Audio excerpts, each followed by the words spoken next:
joining us. Welcome, welcome, welcome. This is the second session of our ICSD webinar series where we are hosting some of the best educators in our state, if not the country, as they're exploring what they're doing in their spaces with with learning and distance learning. And we're referring to it as ICSD Learning, Distance Learning 2.0. I'm going to ask them to introduce themselves very briefly.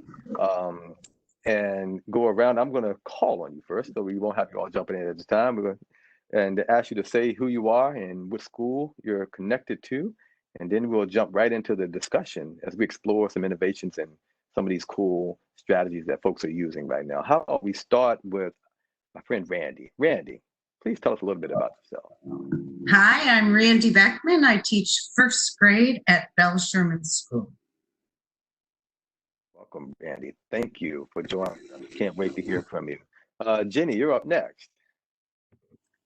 I am Jenny Emerson, and I teach third grade at Caroline Elementary School. Thank you. Excited to hear from you. And thank you for taking the time out of your busy schedule to be with us today. Jackie, you're up next.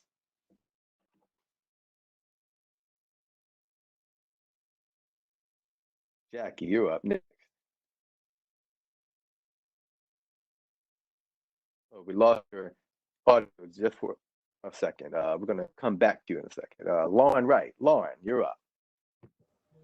Hi, I'm Lauren Wright. I am the Associate Principal at Boynton Middle School. Thank you, Lauren, for joining us today. And Lauren's working on her video, and hopefully that video will work here shortly so we can see her face as well. Heather, you're up next. Hey, I'm Heather Williams. I'm one of the instructional coaches, and my main building is DeWitt Middle School. Thank you for joining us. I can see DeWitt Middle School in the background there, unless that's one of those cool Zoom backgrounds that you have, but it looks like that's pretty authentic there. Jackie, we're going to come back to you to make sure we can hear. Let's see, Jackie, we're gonna troubleshoot on the back end here to see what may be the issue with your sound. But yeah, we were hearing you very well a few minutes ago. Yeah, if maybe restart while we start the discussion, maybe if you restart your machine and jump right back in, we'll have some folks working to get you back in there. But with that, yeah, you're getting an authentic look at what distance learning is like, troubleshooting, navigating the technologies. At the same time, we moving forward some instructional practices. Last week, we talked about culturally responsive teaching practices, and I hope you all learned a lot about what we're doing to engage with young people in a culturally responsive and inclusive way, even in these digital environments, and how we're enhancing our instructional practices in some ways.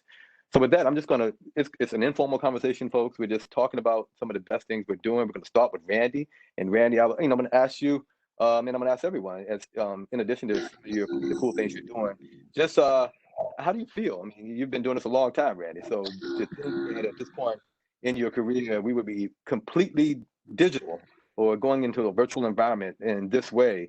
So how do you feel? What are some cool things you're learning? Some of your struggles, if you could share with us, I'd appreciate it.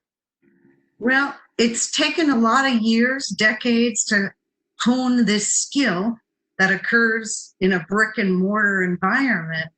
So translating it to this new digital environment has been exciting and challenging. So for me, it's really made me examine what's important in a classroom. And for me, it's that it's a place of possibility, and that we often take something that just kind of happens, like, oh my goodness, there's a chrysalis growing under the bookshelf, or wow, I just found this cool group of ants, let's investigate. But we don't necessarily have that obvious common experience of the classroom. So then it's this challenge of how do we create that in the digital world? And one of my best lessons so far has been a unit on rocks, where we just said to the kids, go on outside, find some rocks, sort them, classify them, talk about them, take a picture of them, paint them, and bring one to our meet. And so every kid had something to share. So for me, it's trying to find the anchor experiences to bring the possibility of the classroom to this new forum. Mm-hmm. Thank you. Getting young people out and to explore some new things. And I know, Jenny, I know you're doing a lot of similar things. You want to share with us how you're feeling? And then also at the elementary level, some of the cool things that you've been able to do. Yeah, just to agree with Randy on a lot of things. It is very challenging to teach in this way when we're in the physical building.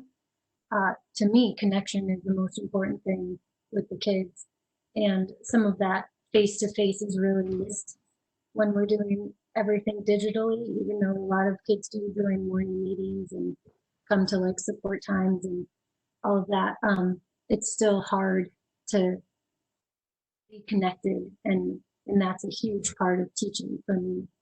But one of the things that we have done that has been very successful is using birds. So every spring we do a birding unit out at Caroline, and we were luckily able to kind of transfer a lot of that into this digital learning because it does require kids to look outside or go outside.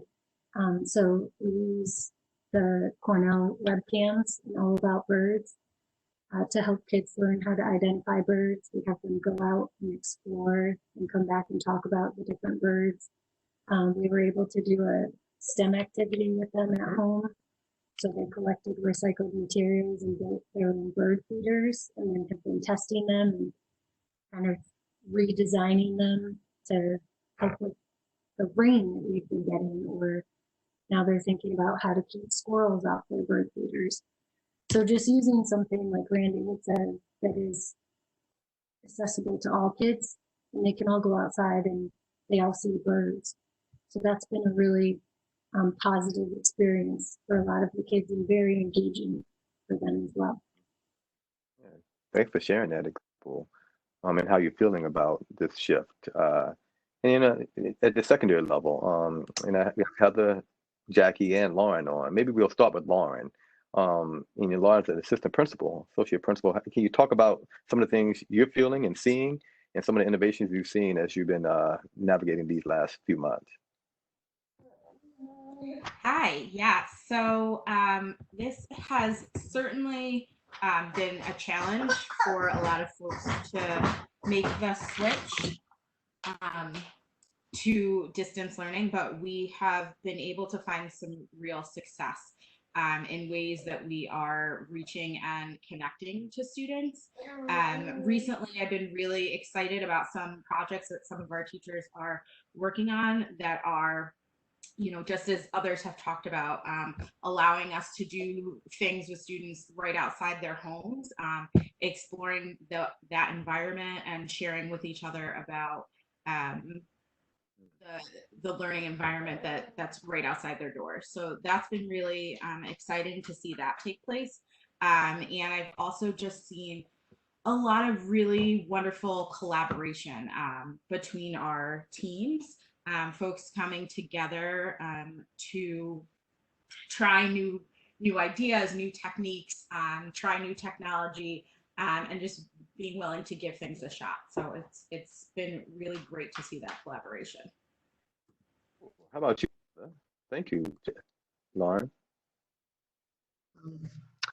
So from my end of things, for the most part, I predominantly work with adults, and in the summertime, I do the project-based learning experience through Project Innovation. So I'm in the middle of kind of both things. And just to build on what others are saying, that a challenge is those common anchor experiences and creating those through the divide that is there. So leveraging technology to minimize that divide. I'm a research-based kind of nut, so I look at the research of Wiggins, and I think, you know, like learning is supposed to have meaning. And one of the challenges, again, is in a digital world, how do you get engagement versus just compliance, which is a struggle in real life education too. And, you know, how do for me, I'm focused on the elements of project-based learning and anchoring things in standards and research. And for me, the process of offering times to reflect and revise is the most powerful piece. And whether I'm working with adults or with children, I think that when we offer that opportunity, really big things happen. And for me, it's a tremendous growth process to figure out. I'm a people person, so I want to touch, I want to hug, I want to laugh, I want to do all that. And then there's this divide. So the challenge has been, how can I leverage technology to create those shared experiences? How can I send somebody out and then offer them a place to come back to digitally where they can share their questions and reflect on their own learning? Thank you. And we're going to pick up on that a little bit later after we hear from Jackie. But I mean, I'm hearing some common conversations and examples. I mean, whether we're in a digital environment or not, I'm hearing some of the same elements around promoting true engagement versus compliance from all of you. So thank you.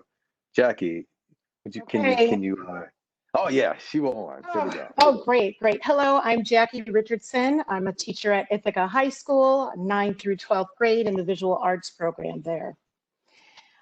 So I heard the question as, what kind of innovation are we seeing within our schools and also within our own various programs? Is that correct, Dr. Brown? Yeah, and then and how overall how you're feeling about it, and how you're feeling right now as an educator in this new Okay. Well, there's, initially it was, there was definitely kind of like, sadness around losing kind of, or feeling like a loss of connection with our students. But I also feel that I've kind of gained this, sense of, okay, there are ways to still connect to our students, and that I'm going to have to be vigilant in pursuing that. A lot of our peers, at the high school, we've been in lots of discussion, as others mentioned, collaboration. We've had to look at grading and assessment, and really how can we be flexible in this time of need for many of our students, and still engage them, and still and not have them lose sight of their learning in this. And that kind of that was a question for me. So as a visual arts teacher, it became, well, how do I teach? And I teach ceramics. That's one of the classes that I teach. How do I bridge this gap, that this divide now that I'm perceiving, and still engage my students, still have them make their own connections to their work, and not lose sight of their own creative thinking. And so as we moved to online work, I had to kind of think, what would be a hook for them? What would engage them? And I really wanted them to connect and going deeper to seeing themselves as makers, and seeing themselves as artists. And so I took this as an opportunity to pivot, really, and move from hands-on in-class experience to providing them with still with opportunities to engage with art concepts and visual thinking. And I have always valued student inquiry. So, I wanted them to kind of tackle things that were relevant to them. And I felt that that was like the best way to approach making art, was for them to look around the world that's around them, and begin to bring that into their artwork and engage with that. And so I hope to be able to just to share some of that, those specific assignments, because I think some of them have been pretty interesting and valuable. Students have really engaged with looking at the world around them, even within their own houses and their family members, and have pulled on that for inspiration. Yeah, thank you for sharing. And folks, if you have questions for the panelists, please put them into the Q&A or chat box.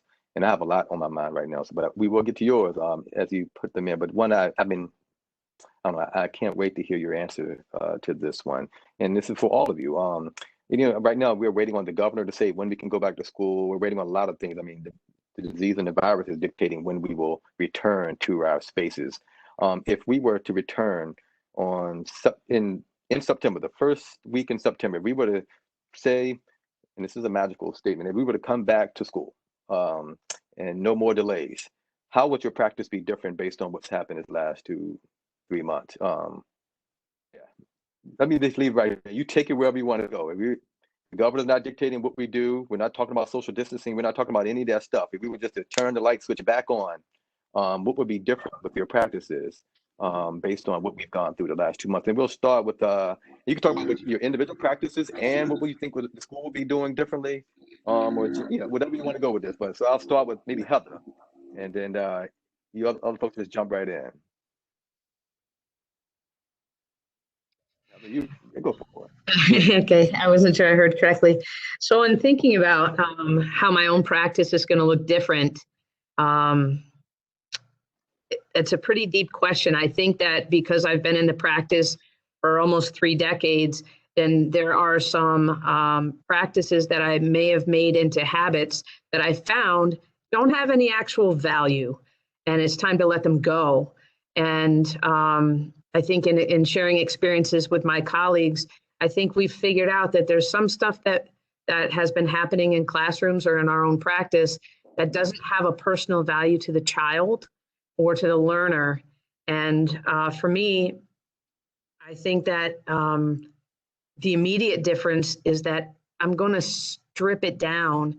And I've always been a standards-based educator, so I'm fine with that. But some of the work-based fluff, I will say, that sometimes detracts from learning, I've started to realize that there are some practices that create distance between students.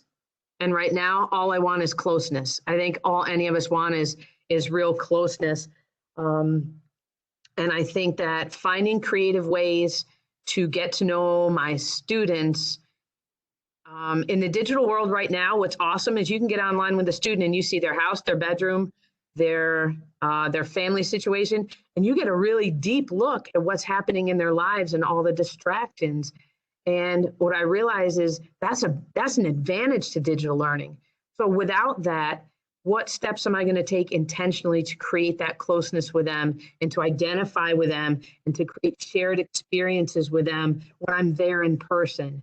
So my practice is going to look different. It's going to be more emotionally intimate and more about really shared experiences and finding creative ways for them to share with me what and who they are. Because more than ever, if you don't know your kids, you can't teach your kids. Thank you. Dr. Brown, I'd love to respond to that, if I may. Yeah. Yeah, very, very similar to what Ms. Williams was just saying. Connection.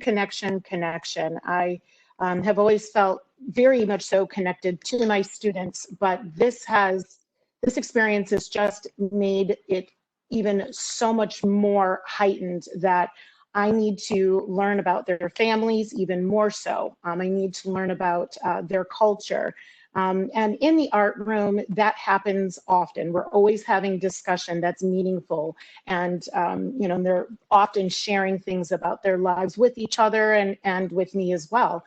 And so I feel like I do have really great experiences and conversations with them, but I would say I would lean into that even more. And it has become an opportunity to really, this is all about heart right now. I can't say enough how many conversations I've had over the past few weeks in phone calls where I've reached out and I have heard gratitude from families, really just from hearing my voice and me saying, I miss your student. I miss them so much. And just realizing that even though I have done this and I value the approach of getting to know families, I need to do it more. It just became so much clearer to me that, the best practice is making periodic phone calls, inviting parents in, having more opportunities to really get our students' work out there and having them, engage with the community more. And I just, I think that, nobody saw this coming. And, now that we're here in it, it's just, it's really kind of poking at, we need to be connected as a community. We need to show our care for the students in every possible way and their families. So I would say that for sure. And also, I think I would shift how I assess as well. And again, kind of just looking at what is really going to get my students closer to connecting to their own art making. Cool. Someone else was to respond to that. Yeah. Yes, I'll go ahead and jump in. I still don't have video. We're still working on it, but I have been thinking a lot about our school structure in general, and I have in mind, a few kids that school and the structure of school as it wasn't working for them. They were not finding success in that manner. And now that we have moved to distance learning 2.0, I am seeing huge gains. I'm seeing engagement. I am seeing connection for those kids. So I'm thinking about, when we go back, what are we going to change about the structure so that it is working for all students? And how can we tie in this digital learning and provide some sort of blended platform so that everyone can feel successful in school? A blended platform is a structure that you think we're going to move forward with and need to move forward with. Randy, Jenny, would you like to respond to how your practices are going to change in the fall? So mine is a bit different. I am all about connection, as I said in the beginning, and I know both of you are as well. But I am very much the opposite on technology. I don't love using it. Everybody who knows me knows that. I use it when it's necessary and for projects that I think would benefit from it. But I feel so strongly about knowing the kids and then feeling like the classroom is a place to take risks, and that is still my biggest belief and will forever be my biggest belief. So I would have to shift to introducing them to technology much earlier than I ever have before, getting them on Seesaw just for little activities, just so they are familiar with the platform. But I really think that them feeling bonded and like we are part of a community is the biggest part of a classroom. And I would continue with that for sure. Another thing that I would hope, and this is probably going to get me in a little bit of trouble, it's been really nice having focus on less standards that we need to hit before the end of the year, instead of like all of the ones that are on our curriculum map. And I think that's important because we are able to do so many more interesting, engaging projects, and we're not worried about like meet this, meet this, meet this. And so that would be my hope moving forward, is still having time to build those connections and relationships with kids, but also being a little bit better about introducing them to technology. Thanks for sharing. And I don't know who that person is getting you in trouble. As a superintendent, I'm hoping that we move more towards identifying power states and really going much deeper than trying to cover it all in a very superficial way. And before we're going to go to in a second, we're going to go to a lightning round. We have a lot of questions that are coming in. But Randy, what's the thing to share? Yeah, briefly. Yeah, first of all, a colleague who I mentored last year said, "Hey, let's use Seesaw." And I was like, "Hey, bless you, go ahead and use Seesaw, not for me." And then I just felt really badly leaving her hanging all by herself. So I said, "Okay, I'll do Seesaw." And it has been a game changer for me. Not all the kids are there. I still playing it up, but every week more children are joining. It's a new way for them to express what they've learned, to share with each other, to complement one another. So that's been lovely. As others have said, we all are doing distance learning slightly differently. On the primary grades, we're supposed to call parents and children, and it's a lot of work.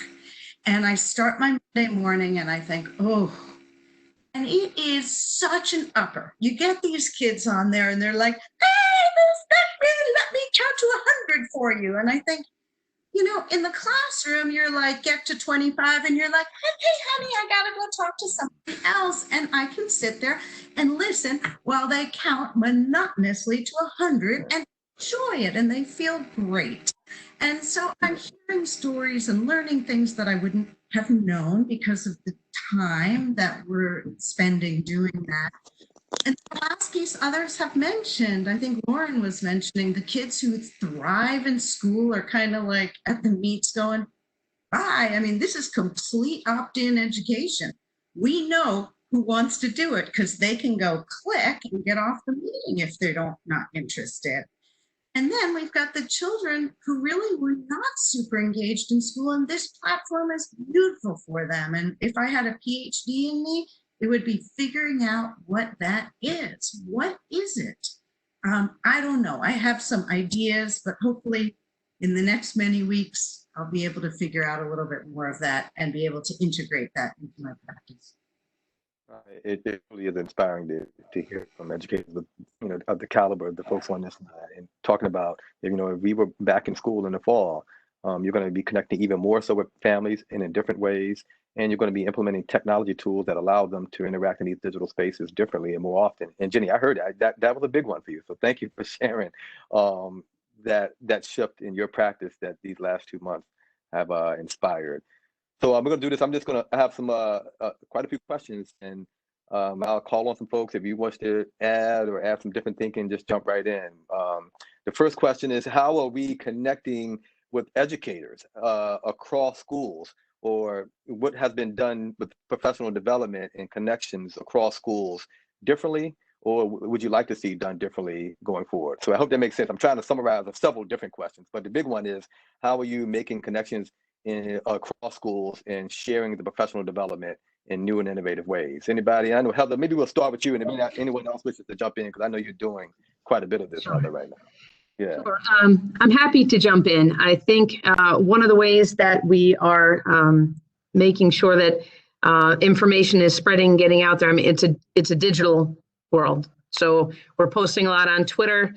We are sharing with our colleagues. For me, the intentional piece has been to meet with the staff in my building as often as possible and meet with the administrative team as often as possible. And there's a little group of instructional coaches that's in each building, and we meet every Friday, and actually we talk to each other all the time. And when something good happens in one spot, we share it out. So I would say that we're not so much doing it differently, but that's one of the ways that we're sharing ideas. We are making sure that people aren't just referencing Google Classroom, that they've actually put their toe in the water, that they're reading all sorts of things. We're diving deep into Seesaw, and we're spreading the word. We're using Flipgrid to solicit responses from students and parents. And we're really trying to think outside the box and connect what's happening in individual classrooms in little pockets of greatness and spreading that out and to disseminate it. Thank you. Anyone else wish to add to that one? I would add, I have another role with the district, which is I help organize a program called Kids Discover the Trail that takes children on field-based experiences to the 8 Discovery Trail sites in our county. And schools closed and very few trips had gone. So we took all of those trips and put them online. And we have materials going home in the science center. They can't build windmills, they're too big, so they're sending materials home, and the children are building wind-powered cars that can be powered by breath, by a hair dryer. And so those go to all second grade classrooms. And pre-K is doing a new program. So all pre-K students are having that common experience. So it's a very exciting and interesting way that we're connecting teachers across grade levels. Thank you. That is awesome. An awesome program. And thanks for your leadership of that. Another question here, and I would love to hear from all of you on this one. For the students who are most vulnerable, and I'm defining most vulnerable, those who have special needs, who have anxiety issues, we know we're struggling with social emotional health, young people that are most vulnerable in our spaces right now. What are we doing in this time or at this time to stay connected and to connect with them in innovative ways? Jackie, wish to start first, and then maybe then we'll go to Jimmy. Well, I know that at the high school and within my own practice, again, as I said, making phone calls was like some of the first actions that we took, really just to offer support and see what families and students needed, and to support them in distance learning. You know, this is challenging, but I know that we have such an amazing team at the high school that's like consistently working and kind of, you know, really overlapping and collaborating. So you have, you know, caseworkers who are reaching out and collaborating with teachers on specific students and figuring out like what is it that the student needs, how can we help the family support the student, and, you know, having conversations even with, you know, how is the hotspot working, and you know, if you don't have internet, or if you're having challenges with internet within your household, you know, making phone calls to you know, service providers. I mean, the district and within each individual school has done so much to make sure that we're supporting all students. And I really think as we move forward, that is, you know, that kind of goes back to what we were talking about in terms of connection. Really hearing what our students need is paramount to helping all students succeed at any point in time in their education. You know, calling, and also, again, you know, working with students, figuring out where they are in their learning, you know, their learning pathways, and meeting them right there, and being willing to be flexible. So that's something, you know, that I think our school does well, but you know, I know that I'm always looking for new ways to meet the needs of my individual students, and a lot of that has to do with hearing from them, hearing for all the you know, support staff that supports them, guidance counselors, having conversation with admin and fellow teachers to figure out, you know, how can we best meet the direct needs of this student. Thank you, Jackie, for those efforts and for sharing. I think I lost Jenny there for a second. Jenny, can you hear me? Yeah. Can you Yeah, hear me? go for it. Yeah, I can hear you. Your video is off on my screen, but go ahead. I can see myself still. Cool. So we have an incredible team at Caroline. So for all the students in my room, and I know in all the grade levels at Caroline that have special needs or are vulnerable in some way, or even just struggling right now with the distance learning, speech, OT, reading, and special ed all have standing times that they meet with the kids that are on their caseload. I also have standing times every day that I'm available for kids, and then I also have times that I meet with certain individual kids weekly. So it's just incredible. So all the kids are getting the support from their case managers every week, and then I know the teachers are also having meetings with all of those kids and any other child in the class that comes up and says, hey, I'm really sad about school not being open anymore. Can we talk? And it's like, absolutely.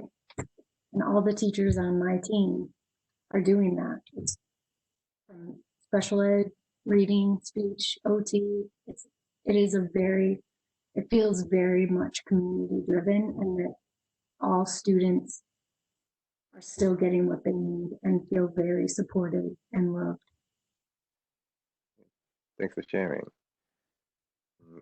Randy or Heather, would you wish to weigh in on this one? Would like to add in and build on what Jackie and Jenny have mentioned about the network of support we have. We have deep professional support in terms of counseling, OT, and speech. And I want to add in also that we have hearts and minds united around these children, and that a big piece of that also is technology when we talk about connecting, and the work that Zach Lind has done and Sarah Gregory to make sure that students who don't have a voice end up with a voice. There's adaptive technology where students can communicate their feelings. I think that if we the one thing to recognize is that we're all grieving in a certain way. And the students are feeling deep feelings. And there are many students who don't have, maybe no one's asking them the questions at home, or maybe they don't have a way to answer. And some of the technology that's been placed in their hands or available, combined with the hearts and minds of the professionals that are working with them, are opening doors for students to communicate with us in some way, whether it's through an iPad that speaks for them, or being able to point to emojis that reflect how they're feeling inside. All of those things are strengthening the connections that we have during this time.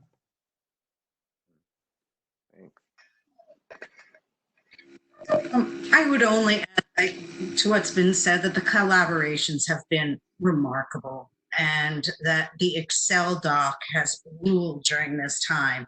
There are more lists we have of children and services, and who are we worried about, and who's going to take the lead. Okay, the school psychologist, make sure you're hitting that family. The social worker, make sure you're on that family. And really just doing very meaningful, deep work to make sure all children are connected and that services are provided. You know, who's seeing the kid on Monday? We don't want 5 kids seeing that, 5 adults seeing 1 child on Monday. Let's spread it out. So I think systems have worked quite well for us as well. Yeah, I agree. Yeah, I didn't mention a school psychologist or social worker, but oh my gosh, they are in that community as well. It's amazing. I love all of the staff. They're so supportive of the kids. Yeah, I've impressed and done amazing work, and it was needed in this time of crisis. As I said, on March the 14th, the day after we close, we're going to find out a lot about who we are right now. And in times of crisis like this, you learn who you are as an organization and the culture. And I'm very happy about what I'm learning about the people we have working in the school district. And we're going to finish right now around, you have a moment in a staff meeting to stand up before your colleagues, whether it's a virtual meeting or in person. What would you say to folks to inspire them to innovate in this era of distance learning and beyond? Again, earlier I was saying we're going to flip a switch and we're going to be right back in school. The reality is we don't know what the fall is going to look like. But if you're going to stand in front of folks here as we are coming into June, and to inspire folks to do even more, to innovate, to be different, what would you say? Now, I hope as I was giving a very long-winded answer and that long-winded question, you had some time to think about it. But I need a soundbite, a 2-minute. You only get 2 minutes to stand up in front of your staff and say something, your colleagues, and say something. So we're going to go there. And who wishes to go first to inspire folks on the line? Folks are going to tune in later, and the folks who would be in this magical space. I'll jump in. Is that Lauren? Yes, I'm back. Go for it, Lauren. Yes. I'm back. I still don't have video, but I'm back with sound. So I would say that at this time, we are all going through so much, and there's so much that our students are experiencing. And when thinking about innovation, now is the time to try it. Our kids have been extremely understanding of us as we try out new things and try new techniques, new platforms. And if it doesn't work, they have been forgiving us. So don't be afraid to jump in and give it a shot. And if things don't work out or it doesn't go as planned, you'll be able to take that time, reflect, and try it again, revisit. Thank you. Yeah, that was good practice. You're going to be standing in front of folks very soon, inspiring them as you're transitioning into the principalship at Boynton Middle School. So thank you, Lauren, for that. Who wishes to go next? I will. You will go next. Go ahead. All right. So I would say in terms of innovation that we all, I'll speak for myself that I want to continue to bring exposure to students of work and the world around them, things that they find deeply relevant. And that this is an opportunity to be a pathway to see themselves in a different way than they have in traditional education.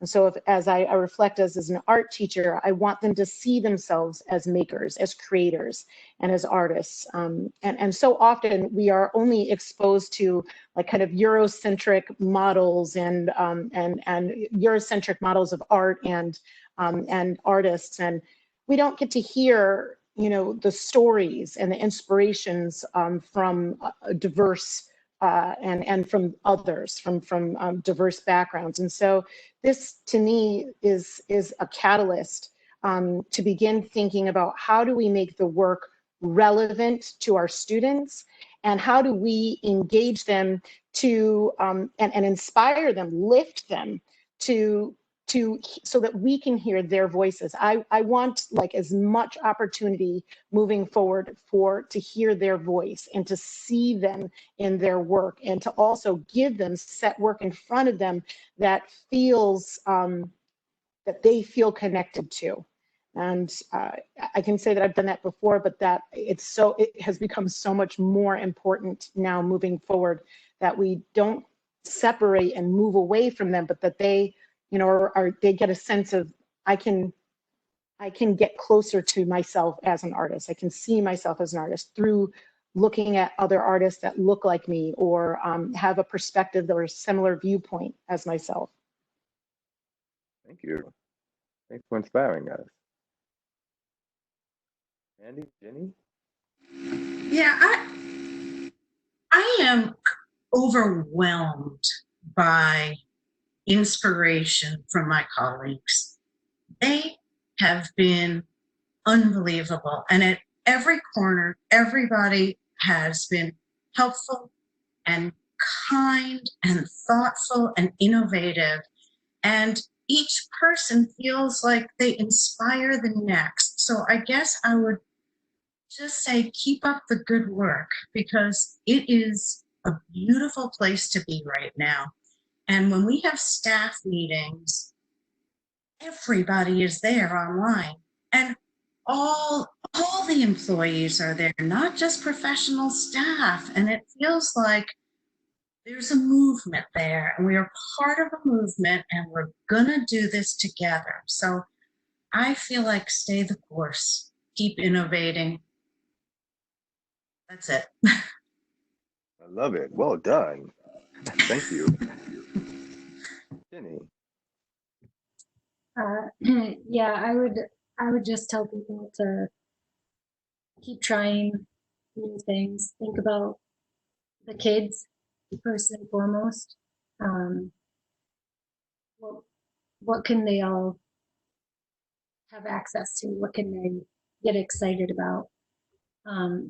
Just keep trying, keep doing. Give yourself a lot of grace and forgiveness, and ask for help. Ask for what you need. Don't be afraid to say, hey, I could use your brain right now. So that's what I would tell people. You ask for forgiveness and seek that help. I appreciate that. Thanks. And the final word from Heather. Well, I'm gonna jump right in with a Yoda quote. There's no try. There's either do or do not. So do. Keep doing what you're doing. You're crushing it. You're knocking it out of the park. You're doing things that you never thought you could do. There are people that said, oh, I can't do technology. I can't do that. You're doing everything. We have, bus drivers connecting in ways that are new for them. We have our lunch serving in ways that are completely innovative that they never thought they were going to do. There are people that have stepped into roles that did not see themselves in that role. And so for, in words of inspiration, I'm piggyback on Randy, keep doing what you're doing. And as Jenny said, be gracious to yourself. You're amazing professionals. Thank y'all. I love y'all. I mean, just being on here today is a risk, and you all are some of the best educators in our school district. I mean, just outstanding educators. So thank you for sharing your expertise, your experiences, and being here in this environment this afternoon. For the folks who tuned in, thank you all for checking us out. We're going to pick this webinar series back up in a couple of weeks. We won't meet next Monday. That is a holiday, a federal holiday that we're all going to take a day off for a second. So, but we will pick this webinar series back up as we explore innovations and best practices when it comes to distance learning 2.0, and as we prepare for the closing of this school year and the re-entry into the next school year. So with that, we are going to be signing off. And again, thank you everyone for joining, and a special thank you to our panelists for sharing today. Appreciate it. Thank you. Bye-bye. Bye-bye.